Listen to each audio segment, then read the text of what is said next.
So we can go ahead and get started. It's 6:03 if you want to go ahead and start recording. And Trustee Movie's on his way. So we'll go ahead and get this party started. Let's just rise for the Pledge of Allegiance. I pledge allegiance to the flag of the United States of America and to the republic for which it stands, one nation, under God, indivisible, with liberty and justice for all.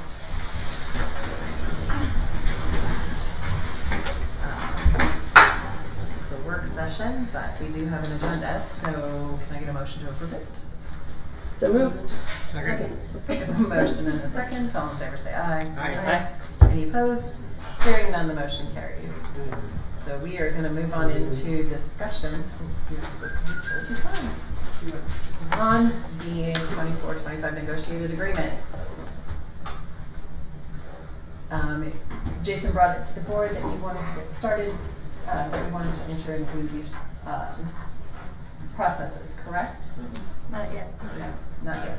He's bringing it to the April meeting, the request to start. Okay. Yeah, officially we'll do date, I think April, just so, because we don't know any money yet. Right, okay. So what would we like to review tonight then? I thought this is our meeting. This is your time to talk about what you guys are hoping to accomplish. Okay. Or if there's any questions, so that's kind of why we're here. So it's not official IBB, it's just. I mean, who called the meeting? That's what I want to know. Now I'm confused. How did we get this? We asked the board if we wanted to do an IBB workshop, and the board said yes, so we scheduled an IBB workshop. But this was supposed to be the board having, and I'm not saying that anybody else should be excluded, but this was supposed to be the board having a conversation about the things that we really wanted to send our board representative to the IBB meetings with. Was my understanding of why we were having this workshop. Yeah, go through the negotiated agreement and identify those things that you want us to focus on this year.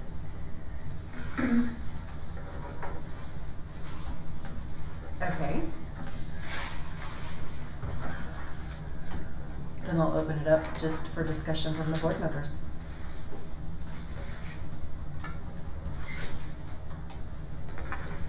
I mean, I'm with Jason. I don't have anything. I mean, I don't know what we would bring without having money and a budget and knowing where we're, I mean, a time bomb of the whole thing. I mean, I just don't, I think we're a little premature in the whole. Well, I hear what you're saying, Trustee Grissom. I do think that it is kind of problematic if we don't have some boundaries, and then whether the levy fails or whether the levy passes, and then we're in this crunch time with budget, and if we don't have boundaries set for IBB and everyone's just pushing and pulling, I don't think we're going to be productive whatsoever. Mm-hmm.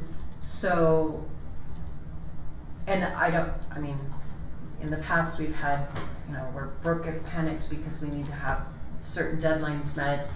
We've got Jessica who has certain deadlines that have to be met. So I do think having a conversation about various components within the negotiated agreement, maybe getting a better understanding of why we are where we are with the negotiated agreement, some things that we really should consider modifying. I think that would be something fair to have a conversation on at this point in time. And one of the things that Lisa and her team and I have been kind of working on throughout the weeks is, or these past few weeks, is just the what if scenarios. If the levy doesn't pass, what are we looking at? The possibility of a RIF, what are we looking at? Do we have numbers? Things like that. So I didn't know if that's kind of what the board was, hoping to maybe accomplish, to look at those differences in numbers, or is there something in the negotiated agreement that has been a pain in your guys' side? And this is your meeting. I mean, so I told my group is, we're just kind of here to listen, and if you guys need clarification, that's, that's kind of why we're here. Okay. We're not here in a defense mode, we're here as, let's work together. If you guys have questions as to why things are the way they are, or what do you think our members would, you know. Well then, I think, given that we have to move forward with two budgets, one with a passing levy, one with a non-passing levy, I think our perspective should then be two negotiated agreements. One that's conditioned on the passage of the levy, one that's a situation if the levy does not pass. Do you think that that is feasible, or do you think that we shouldn't do that, we should just wait and see and then go from there? It's a really tough one because, I mean, I'm okay if the levy passes. If it doesn't pass and we go into a state of emergency, then there's things that we have to, that our side would, or the LEA would have to agree on, as far as you can't just open up the negotiated agreement and negotiate everything. It's only salaries and benefits. Right. In that case, anything else in that negotiated agreement, like, you know, I've heard like if we go to, you know, if there is a possibility of going to a 4-day week, then maybe we would lose prep times, or even if we do lose 11, we lose prep times. Well, something like that, that's in the negotiated agreement that can't be discussed until our side, you know, or until the LEA agrees to that. Who told you that that's been in discussion? Nobody. It's just Oh. we just been throwing out options Because that, you the know. board's never said that No, about it. no. Please don't get me wrong. I'm not saying that Okay. that's what had happened. We're just trying to come up with all the what if scenarios if that levy fails and we're out $9.5 million. And so, 7.5, which still puts us in an emergency situation. So even if this levy passes, we do not have the funds to continue 100%. where we were.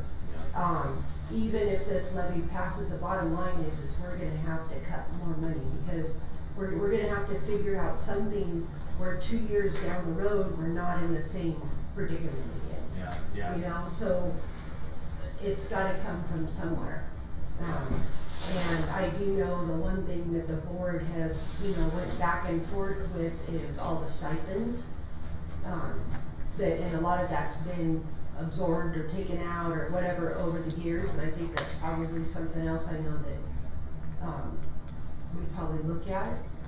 And, you know, anybody jump in and tell you, did you have something else, but I'm just going by what we talked about, or, you know, because the bottom line is we have to come up with the money somewhere. Well, We're still 2 million short or whatever it is, even with this amount of money. And the LEA has been saying, you know, because we always hear all the time that we're paying more than the state allots for, right? We're paying more Right, teachers well, than what the state that gives is us. And correct. so yeah, it's been a common understanding that we're, through attrition, we've been trying to get to those numbers so that we can balance those scales a little bit, and that's kind of been the goal. And it's actually been the LEA's recommendation for the last couple of years that, you know, we get to that number, because, you know, it Well, just the thing hinders is somebody. it's not that the state doesn't pay us for number of staff. Okay, it's not that when we look at it, the state doesn't pay us for a 15 head count. No, it's. What it is they say, here's your 15 head count at 10,000, right? But we pay 20,000. That's the problem. And it's based on the number of students, so, I mean, all that stuff's. Right. But even still, when the state gives the district the money for the staff, the problem is what we pay versus what we receive, Right. right? So, Yeah. Well, it's a combination of the two. It's the number of We don't pay staff. for our staff. as well as what right. we are paid. So they don't- So it's not just one It's or a the not other. a one-to-one at a discounted rate, or it's No, I not a weighted understand that, average. but the majority of the thing, because I've already had questions about the number on the levy, the 25 teachers. So I've had to try and explain to people that it's not a head count of 25 teachers. It's an equal of. Yeah, it's So- that Right. average salary Yeah, exactly. equivalent. Right, but people are thinking, so that's all I'm trying to do, is trying to get everybody on Right. the same page and just be honest and open, because we're in a bad spot, and Yeah. everybody keeps tiptoeing around it, but it's where we're at, you know, and so what are we gonna do? The bottom line is we gotta stop the bleed, because nobody's giving us the money. You know, and we would all pitch in our own or try and fix it or whatever, but I mean, it is where we're at. So anyways, back to the negotiated agreement, I just feel like that's, without knowing how much money we're gonna have and who can we pay and who can we keep Yeah, and, well, the governor's you he's know. throwing around, another 5% for certified staff and other. But that 5% is money that we're already getting, they're just moving it out of math and science and professional development and putting it into this 5% raise we're giving to staff. It's So they're robbing Peter to pay Paul, it's not new money. And that's what really scares me with this levy. It's a horrible time because you know what the papers are gonna do, and the comment, the rhetoric will be, well, Governor Little gave you 5% for all your teachers, and we're still, trying to cut, and but I think that's, some falls on us a little bit. We have to make sure that gets out there, I think, and we're trying to get that rhetoric out there. Can you help me understand why our salary schedule for extracurricular coaches is the way it is? As far as like a head varsity coach, regardless of the sport, is paid a percentage. Same with assistant. And then we've got percentages as you go down the line of extracurricular activities. Not necessarily sports, but it's my understanding that, we should be affording a coach based on the amount of time that the commitment within that sport is. When we have a coach with maybe 5 or 6 athletes being paid the same amount as a coach with 50, 60 kids, it's disparaging. And why do we think that that's okay? This is a huge animal. Since I've been involved in this type of setting, whether it was vice president or president or even just a member, we've been tossing these around all the time. It's an animal because you don't think of everything. So like you think, okay, here's an example. So the track coach, you think, well, the track coach they could have 120 athletes out there, right? Mm-hmm. But then you got to also think, you got to think how many coaches they have. So you got to find out numbers of responsibility to that person. You also have to think time of practice that it takes, and none of that stuff is really equitable. Sport to sport to sport. Okay. We did look at it. We've been saying for years we need to, put a committee together to really dive into it to see what is the best thing. Because we do agree that some sports probably put in more time than other sports. Mm-hmm. But when you really start getting into the weeds of it and breaking it down, it's very difficult to do. Well, I guess my caution is, he said, we've talked about doing a committee, but we've not done that. Okay.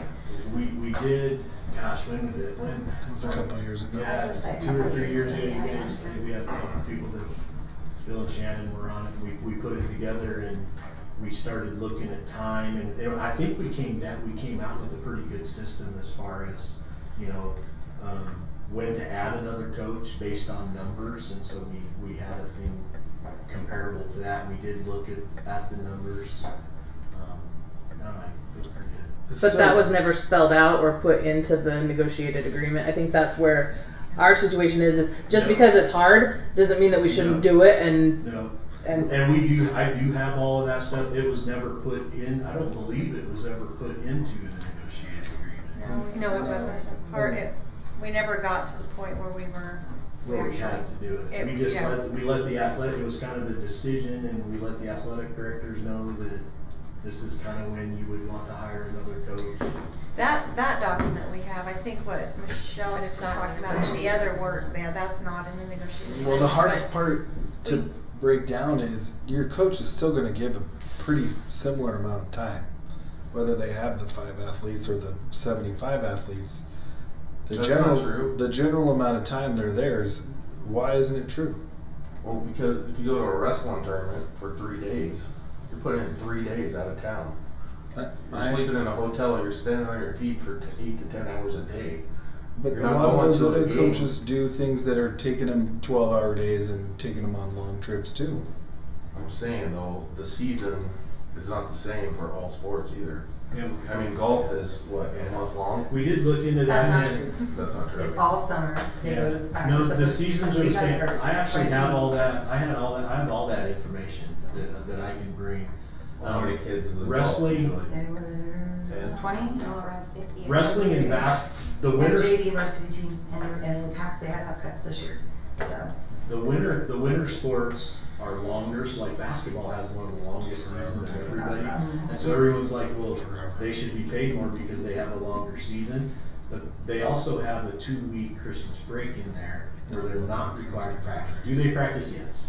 Don't get me wrong, and you basketball coaches out there. But they're not required to practice and they're not putting in those same amount of hours that they would be normally if school is in session. So with that, that's why the committee came up with the saying that then that percentage really is equal because, you know. Jason, didn't we look at, what, kind of how post ball's organized? Yeah, we looked- We did all a the huge, surrounding yeah, districts. we looked all across the state and how everybody does it, and then we compared the numbers and, what we really didn't get into that we wanted to do was the time aspect, Dave, was to find out, you know, I wanted to find out length of practices, and that's kind of where I made the track example, where track, those kids are tied to specific athletes. They can go in, they can get their job done, they're done in an hour, where if you take baseball or the other ones, they're out 2.5 hours every night, you know, because that's what it takes to get that job. So when you look at the time in practices, but then the track coaches argue, just like you were saying with wrestling, all day long, they have you know, they're leaving at 6 in the morning, 5 in the morning, and they're gone all day long on an event. So it kind of evens out then. And so that's where the whole group, and we had coaches from every level, both middle school and secondary. We had 2 administrators in those meetings, and we all came to that consensus that what we have in the negotiated agreement is really pretty fair. Well, here's the thing with that, and that's why I say we're back to the levy. If the levy doesn't pass, we get no money from the state for sports, Which means we have no sports. right? 100%. That's it. You know, so, That's what we're looking at, honestly. We're looking at if the levy doesn't fail, because, and again, this is our state's problem and it's a bigger argument, but the fight is with the state. The state needs to give our public schools money for sports. They don't. Washington does. Washington gives they allocate money for sports. And all of their coaches are on a budget depending on what it has, and they know I'm good friends with the West Valley head baseball coach. His annual budget is $27,000 that he gets to spend on baseball every single year. And that money comes from the state. How does, Bonner and Priest River fund their sports? If they haven't passed a levy forever. This year They was just the won only year they basketball. went to a pay to play, and they've already said that they can't do that. Priest River had some awesome donors that went out and funded. I think they got over $400,000. And you probably heard they're already going to run a levy for $4.6 million because those same donors said, "I'm sorry, we just can't continue this." Yeah, They're trying to get more donors right now that they just can't do the it. superintendent said at the superintendent's meeting last month that if the levy doesn't pass, Priest River won't have sports next year. They've made that decision just because they can't. It's just too much of a problem. They've also had quite a few lawsuits that they're fighting right now as well with the pay to play. I don't know the specifics on that, but I did talk to. Like Title IX stuff. Yeah, you have to I'm have sure. Well, and equity. you know, we heard the other night that, you know, in real life, bless their heart, real life, I believe, has stepped up and said they'd like to sponsor some athletes if they can't afford pay to play, and that's wonderful. But how are you gonna pick those athletes? And you're gonna tell someone else to stay home, and so that's another, in my opinion, that's another lawsuit waiting to happen. So how do you pick those? And I'm all for thinking outside the box, but I just think the way it sits right now, I mean, if our community knows that on this levy, that we don't get any money for sports, they know what they're voting for, and if they vote no, I think sports have to go away, and I'm a sport guy through and through. I mean, I dedicated 25 years of my life coaching, 23 being a head. So I hear you. So with this coaches, we just don't have much for expectations either.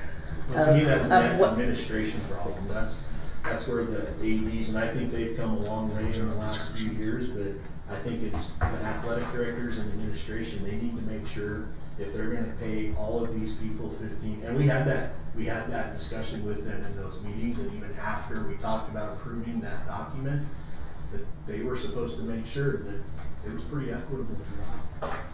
And they're also, they do, the ADs and coaches, they do evaluations on the coaches too. They all have job descriptions and everything else. And those The are other all thing- based on Charlotte Danielson and all that as well. The other thing that came up in that conversation is just the amount of workload for the ADs in comparison when you look at the 2 high schools and the 2 middle schools. So Right. the supervision components of that, just because there's more teams, more kids, more coaches, so I don't think the negotiated agreement, I think it addresses the coaching but not the AD portion of that. How's the track operate? So do they have a head coach? They have a head coach. One and head coach and then one head coach and I Special believe it coaches. was 6 or 7. I don't know.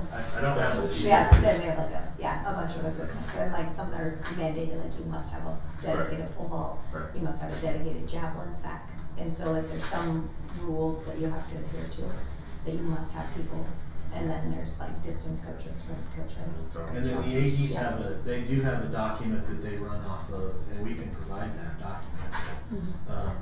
If the number grows, so if they get more track athletes, then they'll know the number, and then they can put into getting another coach hired for them.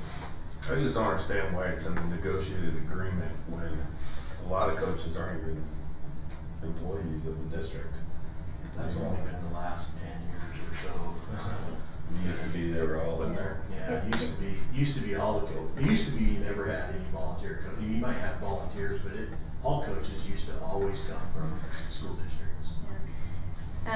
Historically, the negotiated agreement in Lakeland has been strictly about salary and benefits. So because this is a salary for a position that they're actually getting a supplemental contract for, it's lined out in the negotiated agreement because there's a salary attached to it. I don't remember it not being in the negotiated agreement. Has it been in the negotiated agreement as long as you've been around? Coaches? Coaches, yeah. Yeah. And we've It's worked. much more elaborate now than it used to Yeah, be. but so It is was there. so is everything. Yeah, I know it's everything else. 27 years for me, and it's been there every year. Yeah. I think we've worked pretty hard to keep that the focus of the negotiated agreement too. Some districts have very large master contracts where every aspect of a teacher's day is detailed in the negotiated agreement, which makes it makes it very difficult for districts to be able to pivot when they need to pivot because of financial situations or there's things that are happening within the district. In this district, we have always tried to just keep it to salaries and benefits and keep the other kind of a lot of the working condition kinds of things out. And then we just have built a relationship with the LEA so that we meet with them regularly, and as concerns come up, we brainstorm and solve those, so they don't need to be in here. So. And then when you see those percentages to 15.5%, so that's not off of our teaching salary schedule, that's off of, it's in the negotiated agreement above it. Right, That's the I extra would curricular, too. So that's Right. off the base of 31,000. Right. So, No, that I understand. okay. It just, What is, Are- I mean, what, do you guys have ideas? What are your thoughts on Well, in all fairness, in looking at this, not understanding the spectrum of cost, I mean, we just finally were given a dollar amount as to what sports or athletics and co-curriculars actually cost this district. And without, I mean, it's hard for me to comprehend that it's $1,800 a player to play across the board unilaterally every single sport. I'm not saying that's not accurate, it's just hard for me to comprehend that when everything's based off of a percentage and you don't know. I mean, you don't know what you don't know, and without that information, it's hard to go, well, you know, we need to cut it down to this, or should be increased up to that. I mean, you don't have the information, I realistically. think, Jessica, and you tell me if I'm wrong, but I think what you did for the 1,800 is you took how much we spend on athletics, how much it costs, how much coaches have, and how many athletes we have, and came up with a number. Chelsea was gracious enough to put all that information together. I'm pretty sure that's right, but I haven't looked at it in a little bit. So yes. And to me that's Which means that a kid who's running cross country, which cost us not that much money, is helping to pay for all the kids that play football, Right. which cost us a lot of money, Right, which isn't very equitable either. no, it's not. See, and then But you not gotta- having an understanding of. Yeah, but you can't, as a school district, charge the cross country kid $100 and the football kid $4,000 either. Why? Why You not? can't do that either. Well, because it has to be equitable across everything. You have to keep it That one is, I number. mean, if you wanna play, there's a cost to everything. Well, the 1,800 is to pay everything, right? It's to Yes. do it all. It's all or it's it's all or one nothing, sport or really. three sports. Yeah. And Which then- I think, in my opinion, and I'm not a legal guy, but I mean, it's just hard to know if my kid's playing one sport and this guy's playing 3 sports. You're paying the same amount. Yeah, so I think but I don't know what the legalities are of that either. We have heard from attorneys that Yeah. pay to play is like every attorney's dream Yeah. because Because of this exact I was- discussion. I was we will be quoted that. open to so many lawsuits. Well, in this day and age, everybody's lawsuit happy. The bottom line is it's where we're at, and we're just gonna have to barrel through it because we don't have a choice. Right. You know, we can keep coming back and saying, well, we're gonna get sued, we're gonna have this happen, we're gonna have that happen.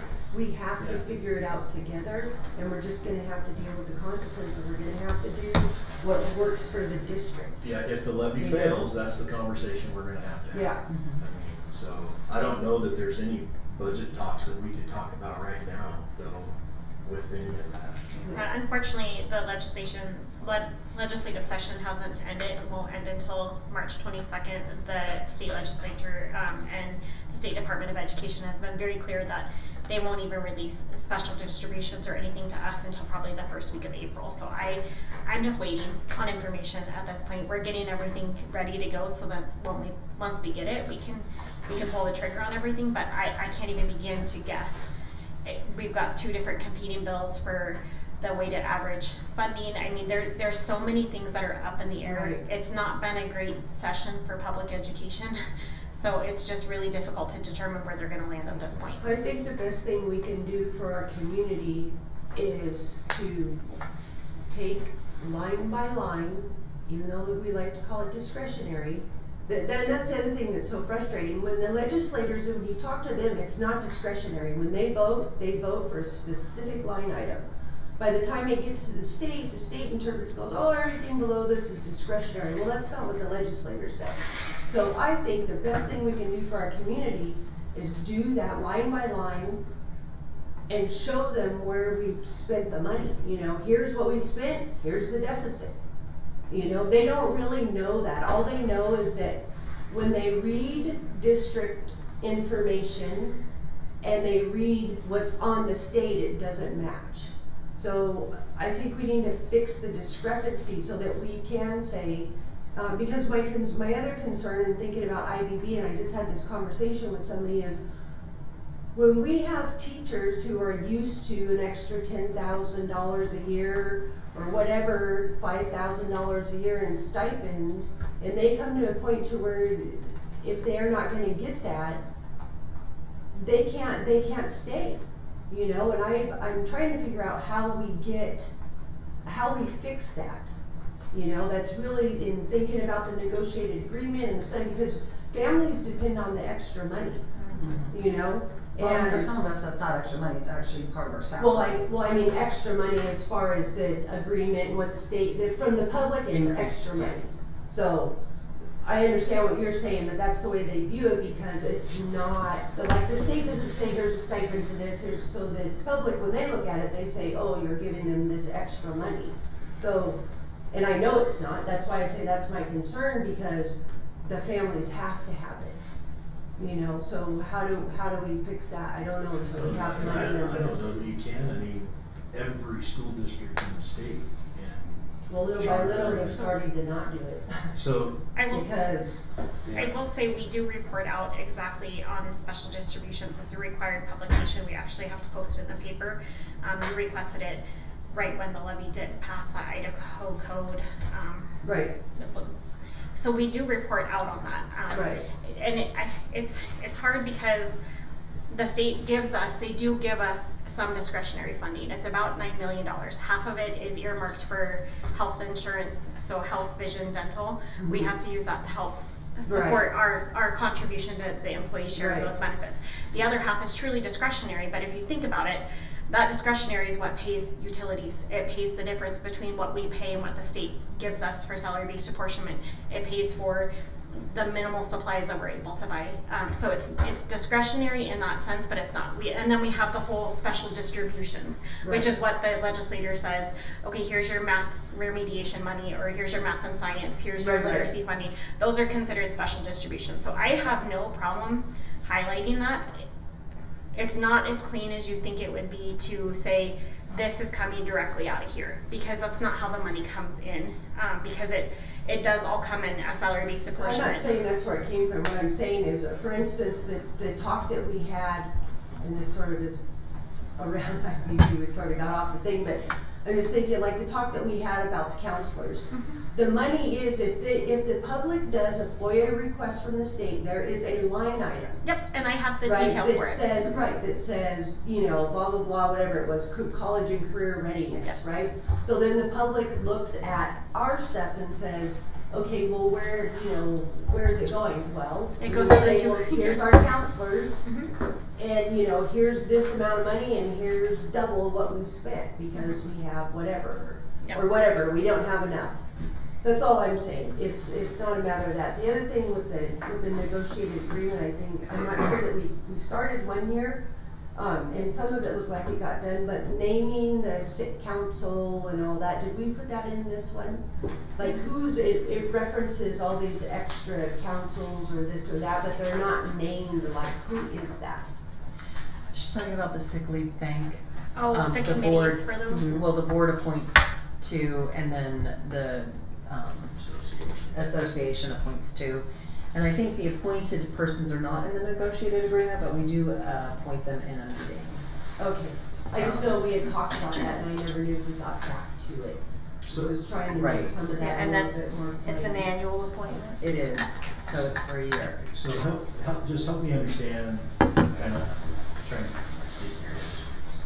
Oh, that's dangerous. and yours too, Dave, so feel free to chime in. But so we have our certified salaries, which we're making. So are you saying then, I mean, you and correct me if I'm wrong, but you say you don't like that we get the extra stipends, right? So how do you, what is your thinking on then, how do you pay for coaches? Do you put that in the salary schedule? Well, you've done that in the negotiated agreement. There's a salary schedule for coaches, and we do kind of flip back and forth, because if it is truly a supplemental contract, it should be identified as a supplemental contract, not a stipend, because I think that would calm people down, because stipend is just like the ugly word. Yeah. We just don't. But I guess I'm just trying to say, are you guys saying then, do you think that the coaches should just be working because they're already getting paid a salary and it's part of their job, or what? I guess I'm confused as to, you say the state doesn't give us money, which they don't give us extra money. They do give us discretionary funds that we can allot to it. No, they don't. But how are we supposed to pay those? Are we The law is very, very straightforward, and it explicitly says that sports are an extra thing. Right. They're not, if you do not get, there's So no then- money coming from the taxpayers for the sports. Okay, so and- then are you saying that because of that, the district shouldn't be paying money for sports? No, I never said that, and I never said anything about the coaches. That's what I'm saying, I'm trying to get in your What I said headspace, because I Well- feel like I'm hearing a couple of different things. was, like what? Well, I Well, think you're how are- assuming, a how lot are of you people around expecting- here assume a lot. No, well, that's why I'm asking, how are you thinking coaches should be paid, or should? Well, I don't coaches- know, I don't have any money yet to say, give the coaches this much money. No, I'm just saying in your head right now, in a perfect world, if we didn't have a negotiated agreement, Mhm. how would we pay coaches? Where the coach your- funds come from, or if they should get paid to do a job? Or Are should you, they get are paid you to- asking me, are you honestly asking me if I think someone should work for without pay? Is that what you're asking me? Don't ask me that question. I have never sat and said someone should work without pay. No, and I'm not accusing you, and no, I think you're taking it as a negative. I'm just, like I said, I'm just trying to understand, I guess, what you guys are thinking. I mean, are you well, guys? like the wrestling club will fund our coach, I'm sure of it, but, you know, they'll probably fund our whole season, but then they're gonna go, well, it's not fair to go for whoever else, you know, Yeah. and we gotta pay for them too, Yeah. you know? Do they have enough money to do that, like to pay officials? And I know like baseball officials, when I was It's running freaking in out of summertime, control. officials, Yes. the officials were the most. They were about $15,000 a season, and that was. I think we need to I don't think we need to jack it up really high, but I think, like, okay, my old high school, they charged $90 for first sport, $60 for each additional sport, and then it goes down the line, you know? Is that To help current, or that was Yeah, that? that's current, And where's this at? in Montana, but I don't think they pass a levy either. And Caldwell went to it, and it was like $100 a sport or something like that, and They do have a this- season. They do the same for baseball in Montana, but baseball's not sanctioned, and so they do it all summer. So they start at the Right. very end of May and then run into the summer, so they can kind of get away with it that way.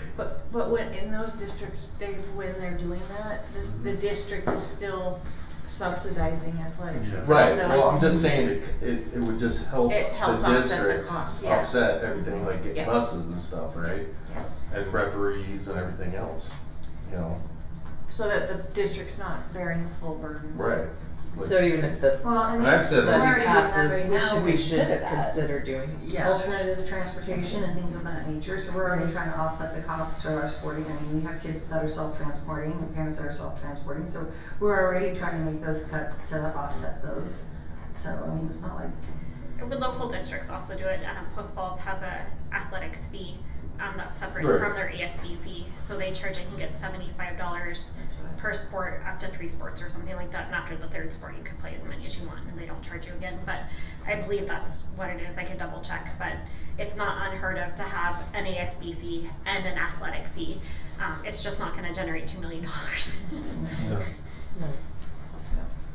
And No, but I'm it not could saying. I'm pretty sure that this community would, I mean, I just thought about, we'll just go to the 10,000 voters that said yes, and said, give us $300, and or we there's just don't put sports. those 10,000 plus 2 voters come and vote yes on May 20th, Yeah. and we don't have to worry about it. That's true too. That's- but- that's- So that's- But we do still continue to, cause that still is only gonna take us 2 years. Right. Right. Unless the state passes the 6. I do think it is worthwhile to consider adding a fee for athletics, I absolutely do. Absolutely. I mean, cause everything keeps going up, you know. Yeah. Absolutely. The refs are outrageous, the, you Yeah. know. Transportation is. And even if you get gate fees, it still doesn't cover most of it. Gate concession, that Yeah. sponsorships, it really, it's just a drop in the bucket compared to, What it especially if we wanna costs. be competitive with some of even our local Mhm. areas. So I definitely think it's worth consideration. And what about like all the club, or, I mean, I'm talking like the high school select teams that use our facilities. Is there any way that we could really bump up those? So we did bump up those, and we've gotten a ton of pushback. Well, they're not even using our facilities because we've priced them out. So the ones that are We can't using, have a tournament going over the high school. Right, but like but we've lost some of them. so we, Volleyball's been there lately, but not everybody's been there. And the problem, and Dave, tell me if the problem, you guys have it, you guys do an amazing job as far as your little wrestlers and your club. The problem, I can speak for baseball, the problem with baseball is we have Little League that runs it, and so I don't have the same opportunity to draw those kids because I compete with Little League that does it for free. Right. You know, and so they're right there, and so it would be hard for me if I didn't have Little League. Yeah, they don't have a club. I could do the same thing. So again, that's good for wrestling. You know, how's that equitable for the wrestling? You know, so like I said, it's a big animal.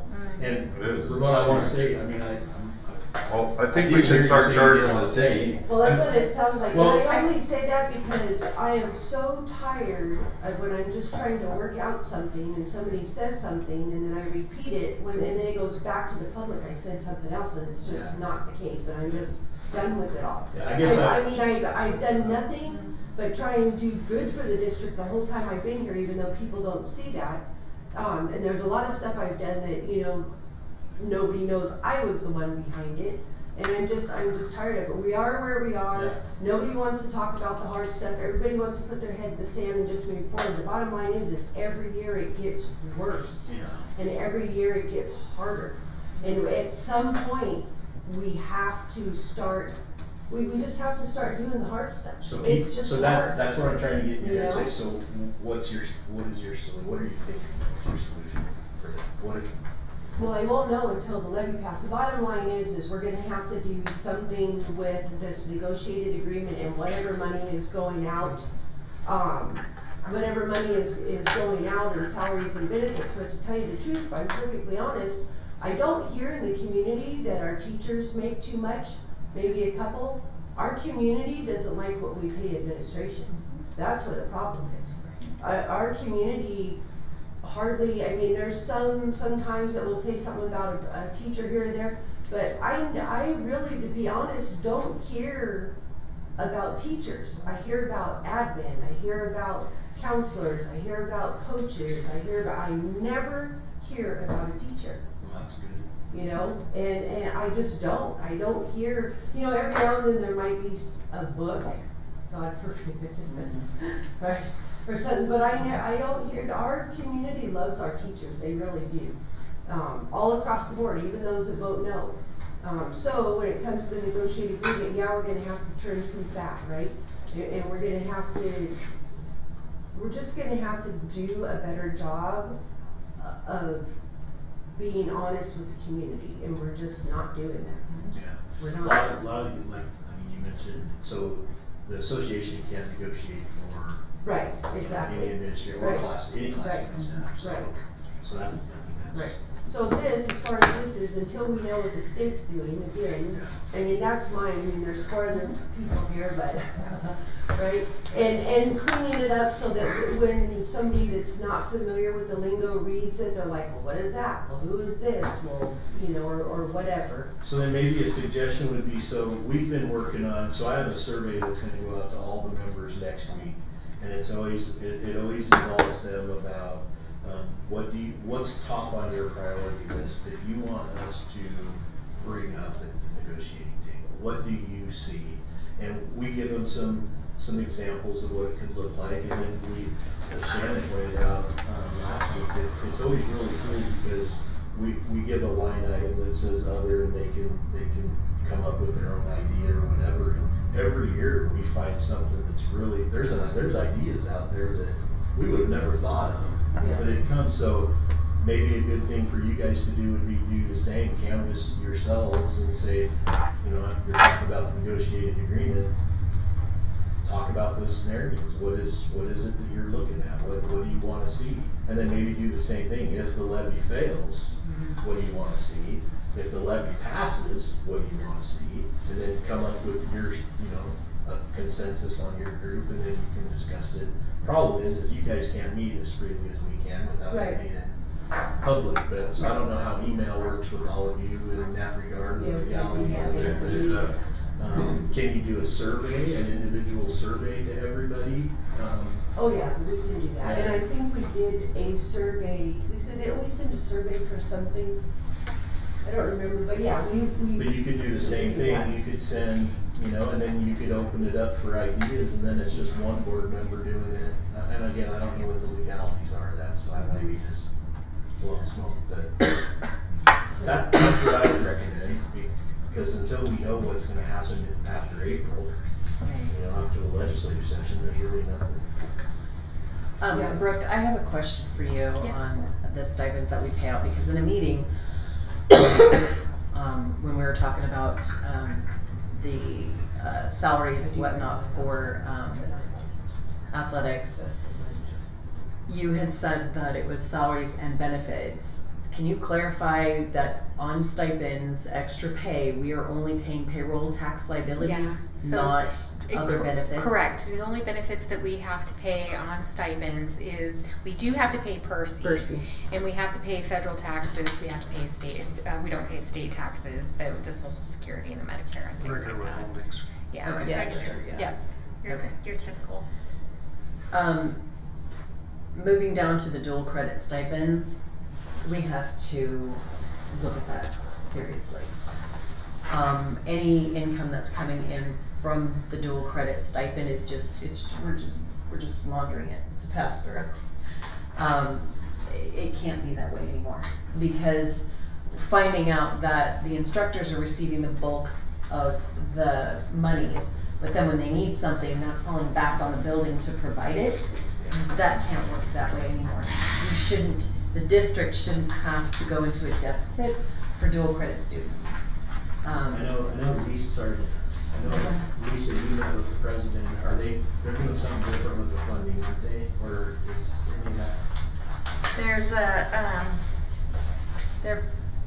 there's a stipend for the money for the teachers, and then they are providing, dollars back to the district. 13.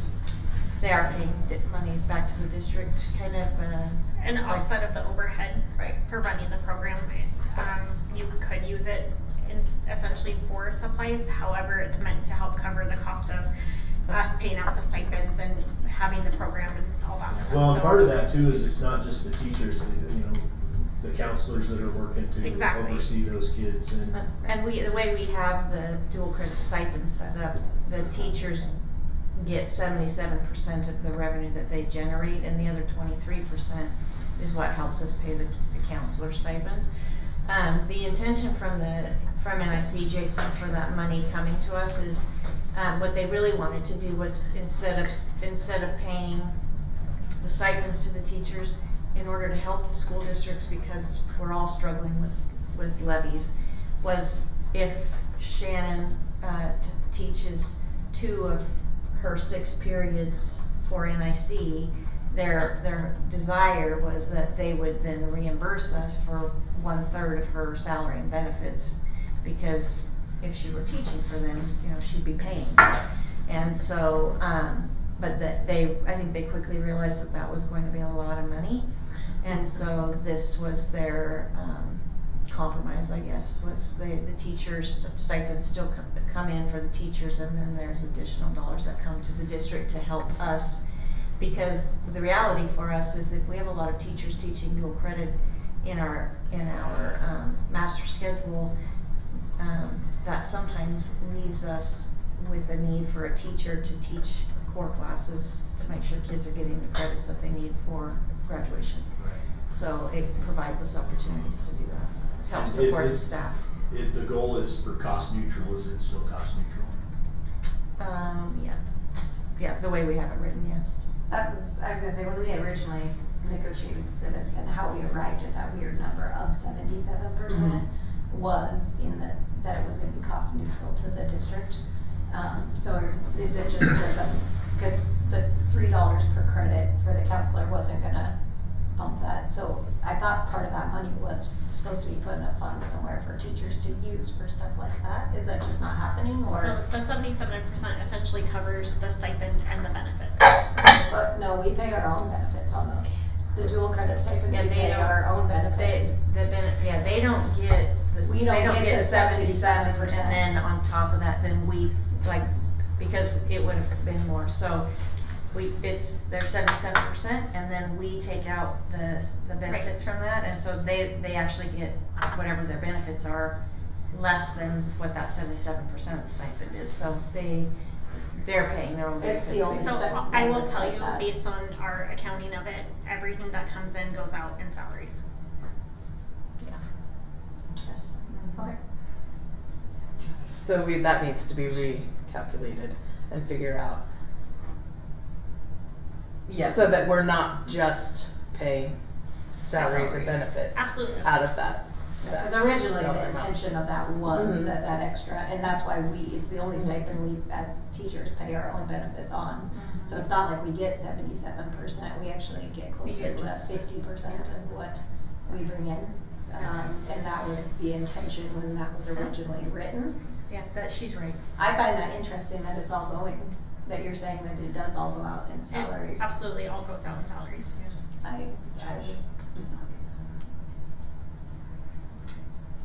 Okay, so there needs to be. So the 77% is covering not just benefits. It was They're not the- just salary, it's covering salary and benefits. Yes. That's the intent, yeah. Yep. So it's not that it's going to the instructor, the 77%. No. The 77% is being used to cover salaries and benefits. That's what I was, we're on the same Okay. page. And that's what Shannon's saying. She's So is not it- saying it the same way. Yeah. Are you guys. saying, so is it still cost neutral? It's slightly above, it's a tiny, tiny bit above. It's cost neutral with regard to salaries and benefits, but when we have Supplies. supplies, the part's not. And again, we had an increase in Percy, the rate for teachers, so that's made it that slightly, I mean, it's Yeah. less than a couple $100, but it made it slightly not cost neutral because of that. And then when you're not covering supplies, like Lisa said, the bump wasn't made when the Percy increase was implemented. So that's definitely one thing we need to fix this. Perfect. What was suspend? Are you fine with this conversation that just happened? Is that the way you see it with the salaries and benefits, or do you, if you see something different, I wanna make sure that. I just, I mean, if that, I would like to see the math behind it and make sure, because Okay. I feel like we felt like that was gonna be, and it's why we put it in as like a percent, and it's based off of purely the amount of money you bring in. Yeah, I So wanna like make if sure you're- that you guys are, Yeah. because I can tell you're not, that's not mapping in your head. Well, and I thought. It's not math in my head. I'll She's agree. like, "That picture, I can go, that's money I'll for agree it." with Shannon that, because I was privy to those conversations as well, and I know there was something, when that number came up, that there would have to be something for supplies as well. And so I don't know, so if that. It even said step 3, Yeah. remaining dollars will But I support think books for Jessica's right in students the on fact free and that- reduced lunch, yeah, is how we did it at first, but now we don't charge students for textbooks at all for that, so Yeah. that's why I'm saying Yeah, Well, it very well could be part of, we have more and more kids all the time signing up for dual credit classes. And if we're paying counselors $3 for every student, that amount that we're paying counselors is going up. So that's taking away what we may have had And set aside for supplies. Plus So plus the Percy benefit. And that it's- should be a percentage as well, not a Yeah. A flat rate. flat rate. And it's not per student, it's per student per course. So if you have a student who In is. 3 courses. Okay, yeah. So then it's $9 for that kid, Right. right? So to be fair, the council, it does require quite a bit of extra work for the counselors. We also pay them for extra days for doing that too. I hear you, but I'm just saying, originally when we were doing this, we could realize, just letting you know the history behind it. we actually realized don't pay that them extra days anymore. Yeah, we just got rid of that. the workload for them was considerably more, so we felt like due to the fact that they were having an additional workload, they deserved money, because it was requiring them to do Mhm. more work to get these kids in there as well. That was just Well, and that, I process totally behind get it. that, but just how percentages work. you can't have a flat rate and expect everything to continue working out if the other side of the equation is a percentage and one is a flat rate. It doesn't work. It doesn't continue to work. I just think, but if more kids signed up, it's still, that would be more money coming in, cause you get paid per student per credit. So, like, I understand what you're saying, a fixed fee, a percentage, but I wouldn't say it's the more kids signing up that's affecting it, cause that should actually be more money coming in, so that should be. I'd be curious what that $3 percentage is off Yeah, I of don't know what's being what that was, earned. yeah, and I don't even know honestly how we got to $3. $3. It's been so long since we've done that. It's been a long Right. time. But I do know tell that. you where the disparity is, Okay, cause I just pulled it. Thank you. Yep. I will look. We did used to pay the counselors extra days for registering private school students in dual credit. We stopped doing that, and that they get, instead, because it was less expensive, $150 per kid that they're doing because of all the meetings and conversations with parents and they actually are checking in with NIC for those kids. So those stipends are included on this spreadsheet, even though we're not getting paid from NIC for that, if that makes sense to you. So that's where the money for supplies is going, Shannon. Okay, so the discrepancy is currently the money that we thought was gonna be put aside for supplies is getting paid to counselors for signing up homeschool, Private school. kids. Okay, sorry, it just wasn't, like, to me, that was, when we did it, it was all supposed to be revenue neutral. It was. So, I mean, and it's significant, amount of money, for that. So we signed, is this something we're legally required to do, a sign them up for dual credit? No, but we have an MOU with Genesis Prep. We're trying to be good partners, good neighbors, good whatever. So if that's something we can look at as part of this negotiated agreement, and maybe it's not right to have it in the dual credit part where we're using the revenue from NIC and NNU to pay our instructors, and maybe that needs to show up in a different place in the negotiated agreement for the counselors for that work. So the MOU, they don't pay us any money to Do have we them get go anything through from us. Genesis So we get Prep? nothing from Genesis Prep for doing this. No. That seems like where the funds should come from. Yeah, I would think Genesis Prep should have to cover that. My opinion, but I'm not.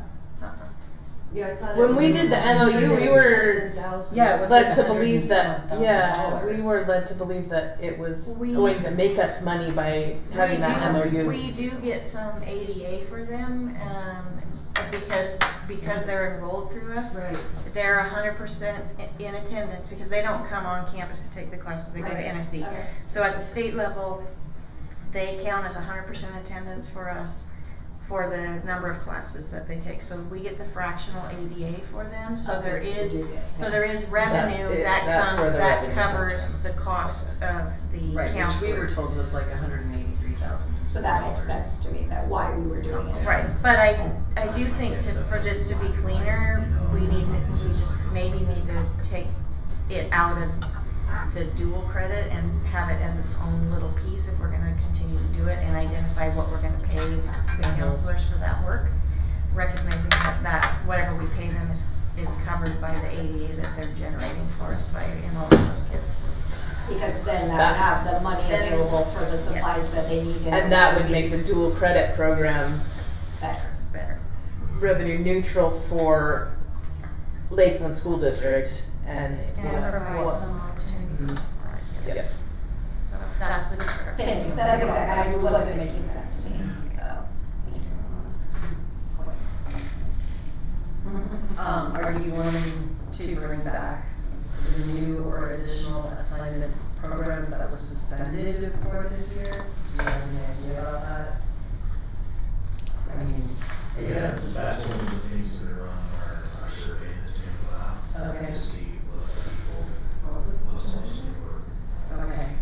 The extra pay, extra duty, so we have everything that's in the negotiated agreement that's paid out for the extra duty, but every year we allow for, if a teacher has a great idea and they're gonna do something extra and they're gonna work with a certain amount of kids, we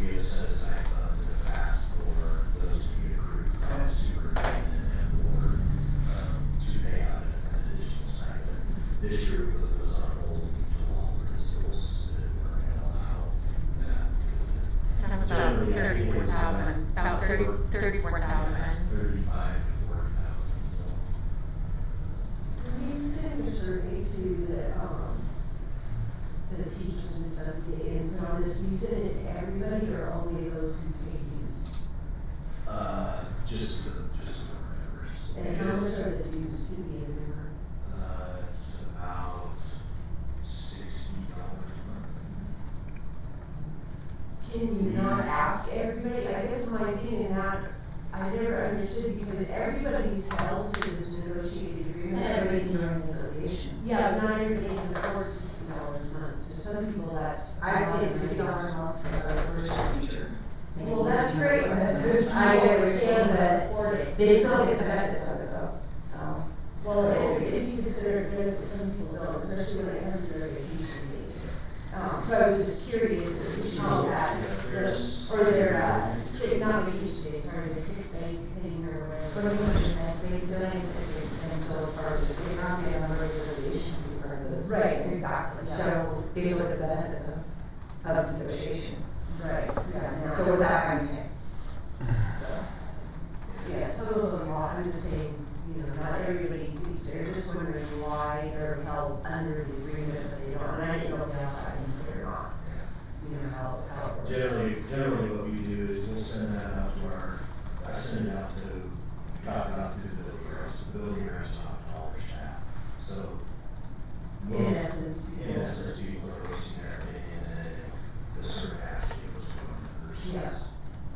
There's got to be some sort of, Right. you know. No, I did that. I was just asking the question to what I heard. I would say we have quite a few people that are members that have benefited greatly for not being members, for the things that our leadership has done, and they've done a tremendous job. So I think it's definitely a benefit to be a member, but people who are members have benefited greatly. Yeah, so I was just bringing up some of the stuff that I heard, so. I would like to see what anybody who's not a member thinks is negative about any of these things. Yeah. Well, I think part of it, I don't know that, but it's just that I think the thing was they didn't understand how the negotiated agreement worked for everybody. When they weren't part of the negotiation, you know, it's like, well, that's just part of it is. Yeah. Yeah, that's the way it is. You know? Benefit. We're about, I mean, we usually send about two-thirds are teachers. When you were, this goes back quite a ways, but I'm stuck on it because I want to clarify. You said you're hearing discussions about coaches and extra stipends and admin. Were you talking about coaches' pay, or are you hearing stuff about? Oh, no, I said when I hear, Specific coaches. stuff Yeah. like that, that's who I hear it about. But Not not necessarily their pay pay, or but, whatever. okay, that's all I wanted to make Yeah, sure. no. Yeah, okay, thank you. Under the class sizes for elementary teachers, I do think it would be beneficial to remove, because we've got grades 5 and 6, and 6 is in the middle school. So I think 6th grade needs to be pulled out of there. I'm not sure if, the class sizes, are, because well, It's actually not really last year, I think we were going to change it, and I don't know why we didn't change it. okay.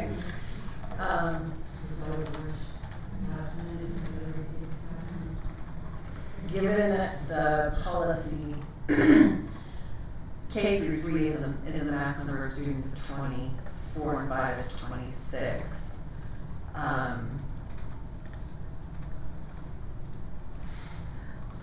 Would going K through 3 at 23 be feasible or not feasible? Because your kindergarten and first grade is at 20, but we're not bonusing, wrong word, sorry. We're paying for extra students when we reach 23, over 23, so when we get to 24. But then grades 2 and 3, that's a max of 20, then we're giving when they reach 27. There was a reason we did that when I came. want to say that it was about, and sometimes you just have a couple extra kids over what your number is. But when it gets extreme is when you have a pretty large number over it, continuously over and over again. That's when it becomes a pretty big burden on a teacher every day. Absolutely. So I think that's why we put the numbers where they Well, were. That's just if I remember, it was like 4 years ago, so. Can you tell me again those policy numbers? So it was K1 or? The policy is 2240, and K through 1 is number of students 20, 2 through 3 is 20, 4 through 5 is 26. And I know there has been conversation of bringing us back to change those numbers, however they are in alignment with the agenda. And I think, we try to stick with that, but as we are trying to cut money from our budget, we have to be able to go up to 20 in those classrooms. It's just, we're having to hire teachers, when we really don't need to have a teacher, but because we're trying to stick with those numbers. So, I mean, if in an ideal world, we're getting paid for the things that I think are important, I would be all over staying at 20 because that is ideal. Are those numbers from the policy, what the state? That's the state's recommendation. And they pay out accordingly to those numbers? No. No, we get paid for kindergarten, we get paid once. So the state recommends a number, but they punish you for having those numbers. The kindergarten number from the state is 40. The kindergarten, and it's still based on half day. Half day. It's still based on half But it's still based on half day. Yeah. But still, I mean, it just, to me, that just, so again. But how does that count? Because when I calculated it, and I was gonna bring a document, I don't know, I think it's on my other computer. The units that we were paid, although it's at the state's pay level, based upon the number of students that we had, because we were looking at past and we're looking at all this, is calculated exactly the same.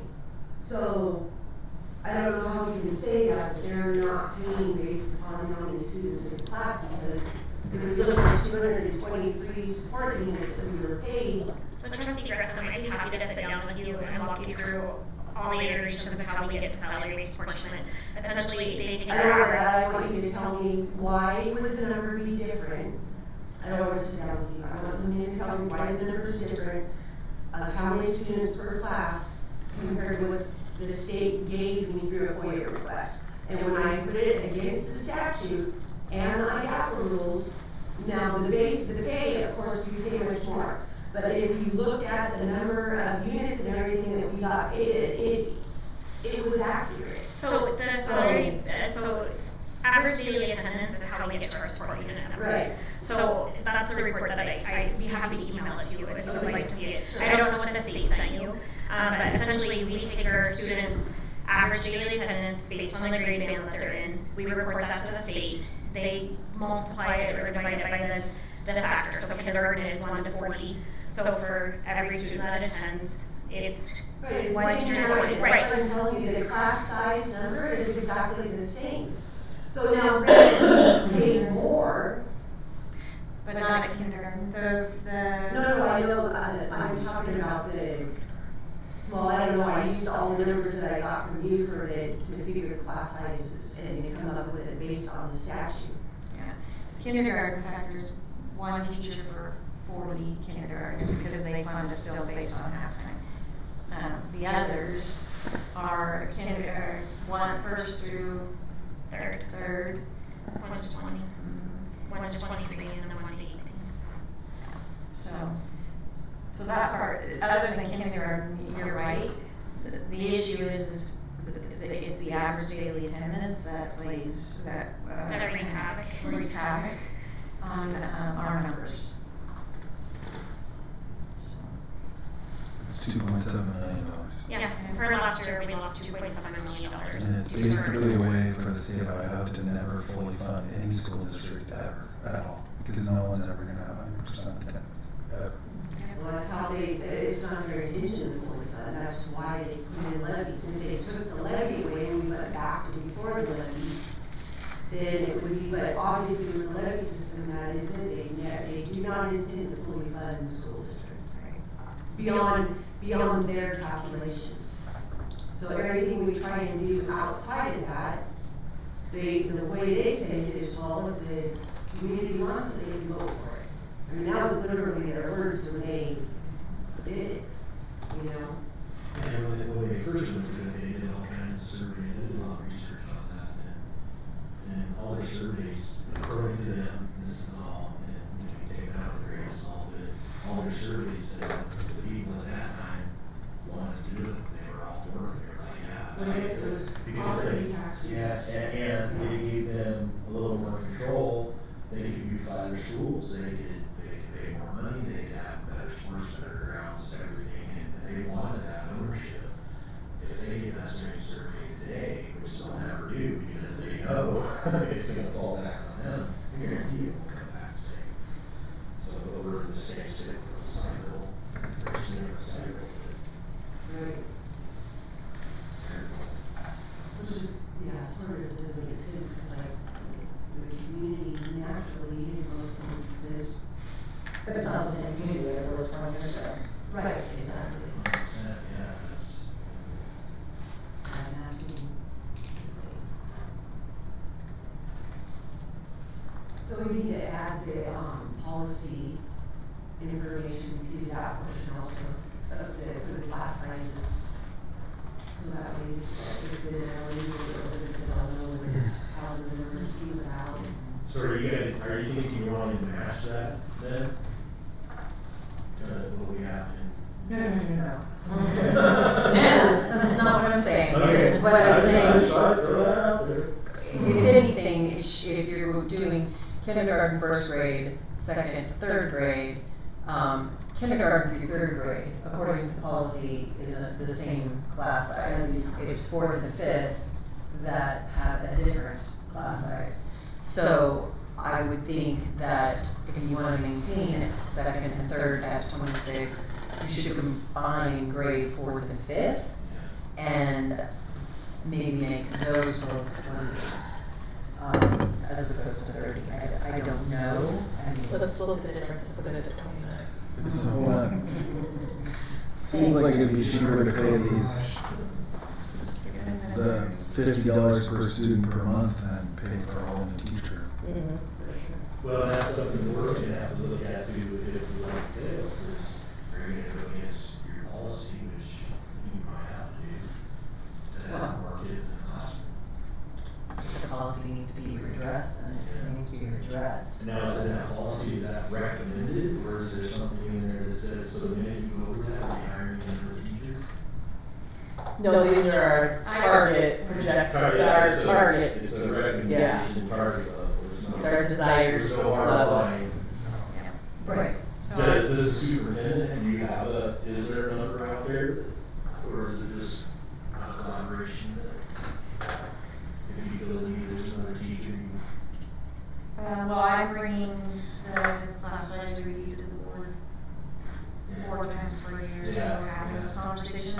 As a, former first grade teacher, I know how hard kindergarten first grade teachers work to make sure especially in the that. winter time when. Right, and there's an expectation when those kids leave kindergarten first grade, that they're leaving. That's can be a monumental task for some of the kids. No, by the way, kindergarten's still not mandated by the state. Right. So, Volunteer. so we try to stay as close to the 23 as we can, or below. I'm not comfortable putting 25 first graders in the classroom. It's too many. Same with kindergarten. Second and third, the number actually for merit class sizes used to be 26. So at some point the state changed their recommendation because the merit class sizes, when we used to have to do accreditation at the elementary like secondary has to do, we had to hit those merit sizes, and so kindergarten first grade was 23, second and third was 26, and then 4th through 6th was 28. And so those used to be the state merit class sizes. So in my mind, that's where I try to stay under those. But we have situations right now, and even when we try to stay under them, you end up with bubbles because of the small neighborhood school model we have. And it doesn't make sense when you have 2 teachers at first grade, for example, with 24 kids. Now we're over 23, but we have 48 kids. It does not make any sense to hire a third first grade teacher and have class sizes of 15. Right. So I like that. I mean, it would be awesome. Productive learning. Yeah, it would be awesome. But it's And not. then you my have to kid. stuff those folders It's- at the end of the day every day. Yeah, I mean, you want have to balance 15. that with fiscal responsibility, and that's not fiscal responsible. So. Was that a survey question that went out when you asked about the 4-day week? Good point. Did that go out as far as small neighborhood schools? Didn't you have a question in there somewhere? about When I that? did the community survey? Yeah, about are they still for small neighborhood schools? I don't, that Or was wasn't, that just a discussion that we had? I think that might have been a survey before the one where we asked the question about the Be interesting to know where our community stands right now. Are they still? Well, I think they're on pretty standards? supportive, because as soon as the board started talking about if something happens with the levy, do we look at closing an elementary school, and the parents right away reached out to the board and said, please don't do that. We love our small neighborhood schools. Yes. Yeah, exactly, because it does cost us more to run our small 100%. neighborhood schools. It does, I mean, obviously, No doubt look about it. down the road at Post Falls, and they're a ginormous school district, and they're one of the only ones without 2 high schools, and there's Well, reason even for that. I think they have one more elementary school than we have, but they have. Right next to each other too. Right, they have 500 to 700 kids in every single one of their elementary schools. And But- we've got 280 in one school. Can I just say our high school, neither one of them can fit both of our high schools in one. I'm just saying, I'm throwing that out there. Understood, Functional capacity's not there. understandable, I get that, I mean, it might be double shifting, it Yeah. might be portables, it Yeah. might be all of those things, but I'm just saying that that's one of the reasons why they wanna. No, I'm just I saying, know. Gotta find, like, I this is the know. hard truth, and this is where we wind up, these are the things that we have to talk about, Absolutely. so. And I mean, I'm sorry, but as much as we love these small schools, Alamo closes, we combine the high schools, we put the middle school in one building, I mean, those are all the things that are gonna have to happen if we find ourselves in that predicament, so, I mean, we have Well, to we be don't honest. know that that's gonna happen. Well, I'm The praying board it doesn't hasn't happen. made that decision. Well, no, I'm just saying, I'm praying that the levy passes, and none of those are conversations that need to be had by anybody. Yeah, well, I don't know that the board ever talked about closing the school. I didn't say they did, I just said in general.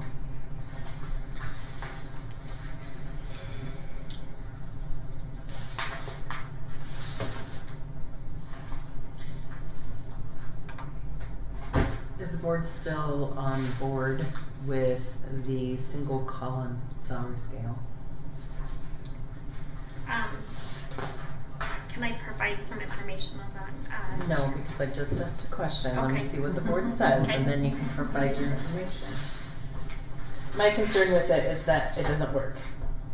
And there's exceptions, and there's, people had to be shifted to fit on it correctly, so I don't know how well it's actually working. Yeah, I was, my only caution is what's in statute is, 3 lines with cells. And I don't know why we feel that we should only be doing things this way. Now, any other comments from board members? I might just, make a couple of comments. I think the single column schedule in a perfect world is kind of a perfect schedule. Mhm. Unfortunately, we don't live in a perfect world. Right. And plus the fact that we're faced with some very, very serious salary concerns heading toward next year. So I think there are gonna be some significant adjustments in that salary schedule layout. Okay. Either of you two have any comments? Well, I think we definitely need to look at it because of its iterations these last few years, just trying to, I mean, the way we got here was trying to fix what there was before, and that just sort of made, I think, more of a mess, but I agree, I think it's definitely something we need to look at and, you know, see where we're at with it. Okay. Now, what would you like to say, Jessica? So there is a bill right now that is attempting to codify the 6359 into the state career ladder. If that bill is codified, one, it makes my life easier because I don't have to prepare a Superfund report to the state. But two, it makes the R1, P1, and AP1 on the state career ladders minimums. So there is some, what's the word I'm looking for? It would be better, it would behoove us, I guess, to split our salary schedule into R1, P1, and then AP1 to make sure that we're hitting those minimums. So that if someone moves from the R to the P1, if they're lower, that could be a significant jump for them. So it would make more sense to have those columns kind of split out. If we do that, it would also potentially help to build, it would allow us to build in those AP steps that are in there and not have a separate stipend for that. Okay. So waiting on the legislature. I looked at all the salary schedules for a lot of different school districts, and they're all set up like you just mentioned. Similar to that. Yeah. The reason we went to the single salary schedule was because when that 6359 came out and we were required to make sure that everybody got that raise from the governor. A portion of that. It raised our minimum salary for first year teachers to $47,477, and we could not figure out how to increase that cell by and then have it not be a huge trickle down so that we were exponentially increasing all the cells that came after it.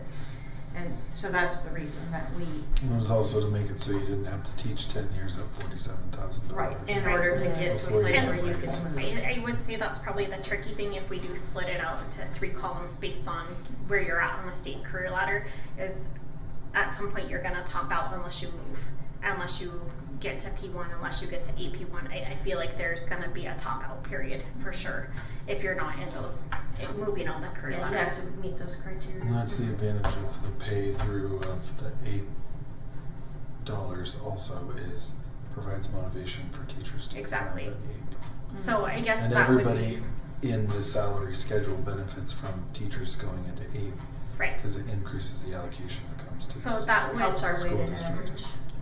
It makes the weighted average go way up. For we me, didn't have $1.35 million in the allocation. What happens to our weighted average? it goes down significantly. Yeah. Well, so the state doesn't, the way it works right now, the state has that built in. That AP allocation is built into the career ladder. Yeah. For us, it's separate. And so it's inherently built into that.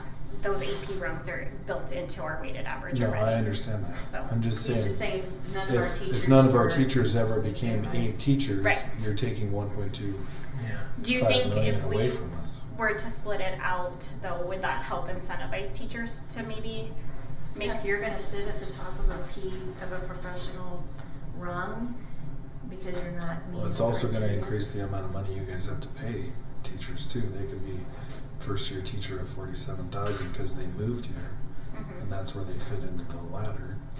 And then they're AP teacher, they're an AP1 teacher next year. They go from 47 to whatever it is. The state's minimum, and that's the tricky thing is, that's what I'm looking at. How do we do that? Because if right now to get to the state's minimum, it would be a pretty significant jump for that AP1.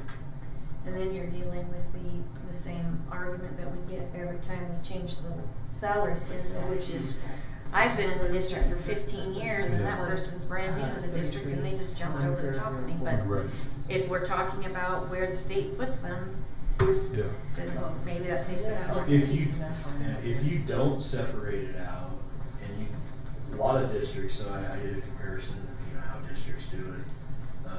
Dave's right there, a lot of districts do separate. There are a lot of single cell, and the reason that you see a lot of districts going to single cells, because that's how the state was doing it. trying to get from it, we had a salary schedule that was, my goodness, it was, a matrix. you know, Yeah. landscaped, and it was clear across the page with all step, and it was just, and it was costing the district more money to provide all those steps, and so we tried to get more aligned to the state, so I think, you know, the intent was good.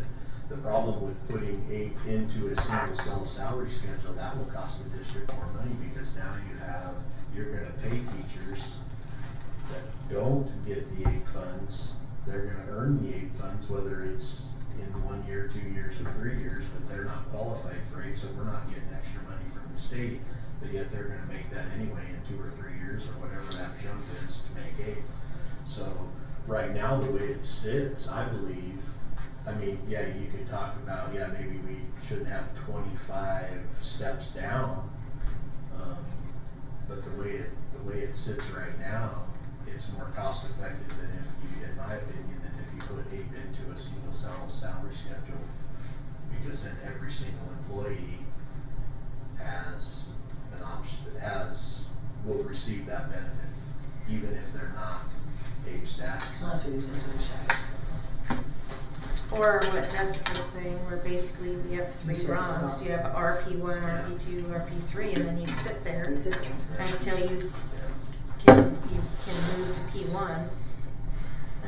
But then Then the issue another- with that is now we're topping out really in 13, this is topping out in 25 years.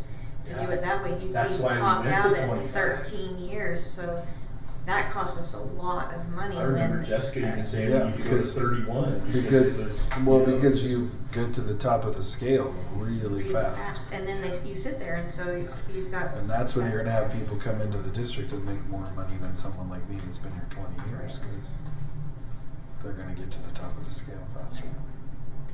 So instead of doing it that way, I mean, we're gonna have to brainstorm, but it could just be for those, that there's a little shadow cell for the R1 we're already taking care of, but the P1 and the AP1 for those minimums, like you have to pay them at least this, which maybe for us isn't a big deal because they may be further, I mean, they be on ours. We have to know where everybody is on the scale, and that's always really fun. Right. But you could just do a little shadow thing for those people and make up the difference between. I was just trying to keep her from hitting me, Bob. So the state minimum for currently, if you're looking at salary-based apportionment, the state minimum for AP1 is 61,359, and that equates to around step 14 on our current salary schedule. So that's about right, because in reality, you wouldn't hit that if you were perfect. You shouldn't be It would be 8 till year year 13. 9, and then you wouldn't be P5 till 13. It's Oh, pretty right, close. P5, 13, you're right. I'm sorry, I But, was looking. I mean, you're still gonna, that paying it as a separate allocation might actually save you guys money. I think it'll save you a lot of money when it happens. Because Every you time I could look at have a person that is AP5 and they're in cell 8. And so you're actually paying them less money and you're giving them an APE But allocation. we're legally, if this codifies, we are legally required to move them to the state career ladder base minimum.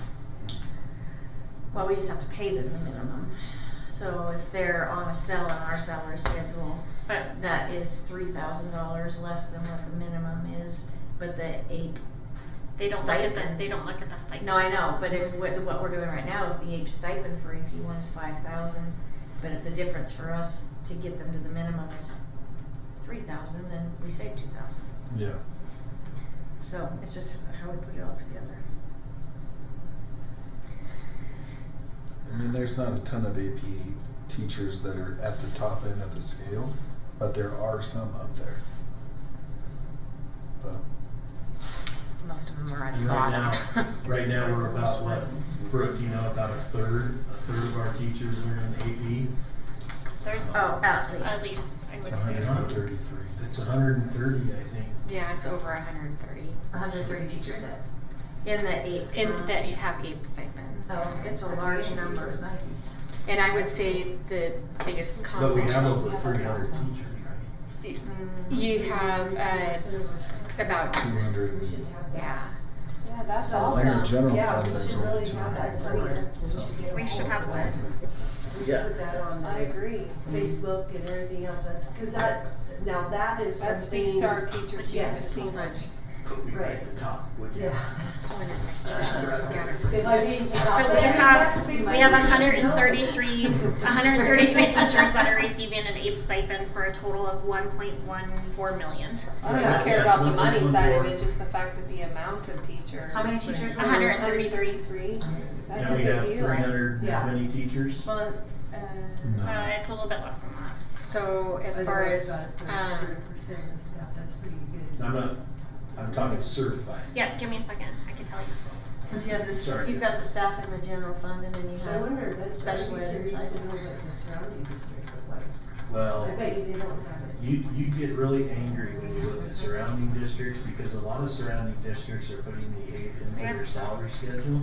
And So they're all Yeah. distinguished. phenomenally, Yeah. they have 95% of their whole entire staff on APE But staff. I probably have Lucas on there. well, you're Because the district gets the money, Because the so district gets the money, and so they're it not- benefits so the they're district just- to they're pay just APE. saying, So, "Oh, yeah, everybody's every one of their distinguished. teachers- Jason. So then their teacher, then their principals aren't And that's being where I honest really on their appreciate evaluations. Lakeland, because They're- I Lakeland has wanna done know a that. fabulous What job. really is Inflating. that percentage? Like, I know we think that, but I wonder in a records request, would you figure that out? Like, in the Yes. direct districts, how many of your teachers actually how many qualify for APE? That would be interesting to know.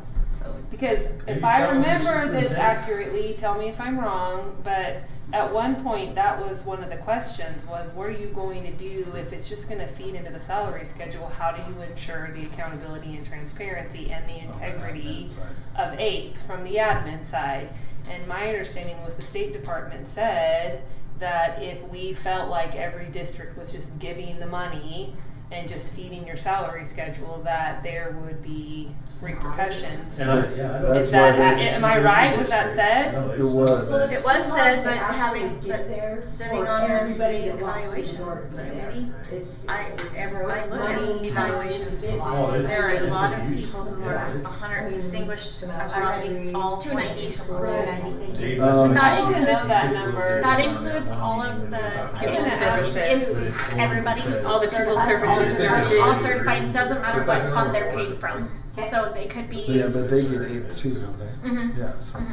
that's 133 would be on. Okay, yeah. 290. 290. That's a big thing. Okay, so since I've been on the board, I try to think of ideas to save money. That's Well, 46-ish you percent. know, When I got on the board, That's good. stipends That's were high. $2.2 million. I'm gonna ask that question. Yeah, cause I know our staff isn't just given, passed out like candy, our staff. No, our I know- staff works for Yeah, their. That's 45%. it's huge. I wanna know how many, I'm gonna ask. 45 would that- 46%. About 46% from them. 45.8. that That's question. We'll based get on technical. how many In our teachers? 290, that's if I also can find all out your that pupil for sure, services but- staff, everybody, and they all qualify for, That's they're all eligible. eligible for APE. Eligible. It's Yeah. any certificated staff member that's eligible for APE, so Okay, 290. that's where I'm. But I do That's know where that I there was. was some discussion about the integrity of that and the concern that it could be compromised, so Yeah. there was supposed to be some, But that's if where they the found idea- people not doing that or feeling like you know, they weren't holding true to truly distinguish, that there would be some repercussions, but. Well, we have a neighboring school district that does it, I guarantee it. I don't doubt that, I know, I I've wanna seen know, that. I mean, I feel like we think that, I would And I like to don't know know, how but I- many. Who's holding those districts accountable? Mhm. Right. Well, and it's not Who has time 100% to of look their through teachers, it's 100% of the eligible teachers. The eligible. Yeah, because you have to be year 8 To get to year 9 before Yeah, you're so eligible. year 9. Well, this is all, I'm talking about all, this is all. Yeah, this is. Right, yeah. 290. Yeah. How But many was those it for us districts- of eligible teachers? It's 45%, did somebody say that? Almost 46, 46. not even eligible, of all certified. Yeah, that's all certified for us. So that's So- pupil services, all that, because they're But how eligible for many, APE. can somebody figure out are eligible people? How That many? would take me a bit. Yeah, that would Okay. take a while. Are you looking at like, and we have and in our situation like. Submit a reference request. Who are getting their APE stipend, but they didn't move down to the next level of APE because they didn't meet their. Which means you're getting funded for the next level of aid, but they're getting No, paid. no, to- no, no. Mm-mm. They don't move down? No. No, if you don't Oh, qualify at the at the state- state level, You they don't don't move you down, Yeah, so. that makes sense. Yeah. Brooke, sometime in your spare time, will you? Yeah. What are you looking for? She wants everybody who's eligible to possibly. I don't have, Jessica? oh, get the P5s. It's gonna take a little bit of time. Anybody, Is she yeah. asking for P5s? Yes. I can get that for you. Have- And I know you can too, Brooke, I'm sorry. Have you played with like a shadow or a No. breakdown of those yet? No, because they literally just told us last Friday that they were looking at making those the minimums through state. Well, yeah, that's gonna be hard. I know. Yeah, so, you know, no, we I got- have not we had a got- chance to. No, work. I was just wondering. I just didn't know if you played with it yet. No. This is probably an area where we're gonna need to spend time. I do have a breakdown of all the public school districts in the state and how much they pay top end. I look at top end with a bachelor's degree. And then all the incentives that the district gets with the bachelor's degree. So like right now, the state gives money for a BA 24. Some districts give stipends all the way up to BA 90. But so I wanted to compare all of those numbers because every teacher coming in it's equitable. They have the opportunity, they have a bachelor's degree and they have the opportunity to earn credit. So I do have that breakdown and I have seen those different schedules. But it's interesting to note that even when they do break them down like that, the numbers are all, it's all pretty much the same across the board. If you take a top and a middle and a bottom, they're gonna be They're all pretty pretty much the same. A lot of districts, they don't do APE, but they give longevity steps up to $15,000, or they give experience steps up to, or extra experience. Some districts after 20 years, 25 years, and 30 years give $5,000 bonuses a year. And it's really. It's crazy when you start looking at it. Everybody's completely different. The possibilities Everybody's of, completely different. yeah. But what was reassuring to me, all the numbers are right in there, pretty close. Well, I can tell you with the single column salary schedule where I kind of struggle. I mean, of course, the APE stipends help for people to continue on and to be better and that type of thing. But it's as far as taking baby steps of earning credits, I haven't seen as much initiative in order to go over on columns. Yeah, and again, I believe that's the state's problem, the state's fault, because they quit paying extra money for that. They used to pay extra increments on every 12 credits they would give the district more money, and they quit doing that. Now it's just a flat BA 24, Or a master's. That's when we went to the career ladder. So that career ladder is, in my opinion, really hurt. Because the matrix we used to have was based on the old state allocation, which was a similar matrix. Right. But when you think of the cost of do I really want that master's stipend? Is it worth the cost of taking all those credits? And that's the only thing. It's lost a little bit of incentive. Well, it actually is a great incentive if you're a new teacher to get your master's Right. quickly, because then you get the benefit of that stipend. And you Spread out more forever, more of but your career than. You actually get can any pay for retirement. your master's. Bill Miles told me when I was a new teacher, get your master's ASAP, and I did within the first 5 years of teaching. Yeah, got my new master's. teachers. When I first became a teacher, it did pay to get a master's. The top end was, I think, right at $950. I could make more coaching, spending my time coaching, and I love coaching, so I wanted to just be a coach. And I mean, teacher was first. I didn't coach my first year, even though they wanted me to, just because that was my livelihood. But it just did pay in this district to get a master's. I mean, now take that with, I mean, it would help the teacher get a master's. I'm not saying that, but money-wise, Right, it is a commitment depending on your. At a cost. Yeah, exactly, You have some fields where you have to, you're gonna have to have special ed. It is interesting though to note, so I was showing these guys, Clark County is a small 1A school, don't even know where. Their top end is $81,688, it's almost $82,000. But they give master stipends all the way out to $131,000 top end. In a 1A school Yeah, In district? a 1A school. You know where they are? It's in Du Bois. What's the town? I can't. Are they by Haley? No, No, it's- they're north of Idaho Falls, right before you go over the. Oh, okay. South of Montana. Yeah. Yeah. They're out in the boondocks, the Yeah. literal boondocks. So in order to get people there, they gotta pay. Yeah, that's incentive to It's, drop. yeah. And it probably helps them too because, like we were talking, it's probably such a small district, they don't have a lot of teachers. No, they So don't. any money coming in from the levy dollars, coming in from the community, they can really step up and pay their teachers, because they're only paying 10 of them. They have, You know? they have 2 schools, guys. 2 Yeah. schools. Junior, senior high together. I don't, Just so you one know that- elementary and a junior senior high together The- here. The job openings are. The public school that pays the most money is Butte County, another 1A school, and they pay $122,000 a year Do you call it? for anyone with a bachelor's degree. Yeah, but then look at their, average income. in the Dubois? community. Oh, yeah, yeah. There's a lot of money down there. It's a pocket of a lot of good money. Yeah, But yeah. and there's a lot of old money down there, a lot of farmers and ranches and. Maybe I need to move down there. So, All right, is there any other segments or content of the IBB negotiated agreement anybody wants to talk about? No. I have none. You know? Okay, are we good with ending at 7:44? Yes. Alright, in this love fest. You're on a roll.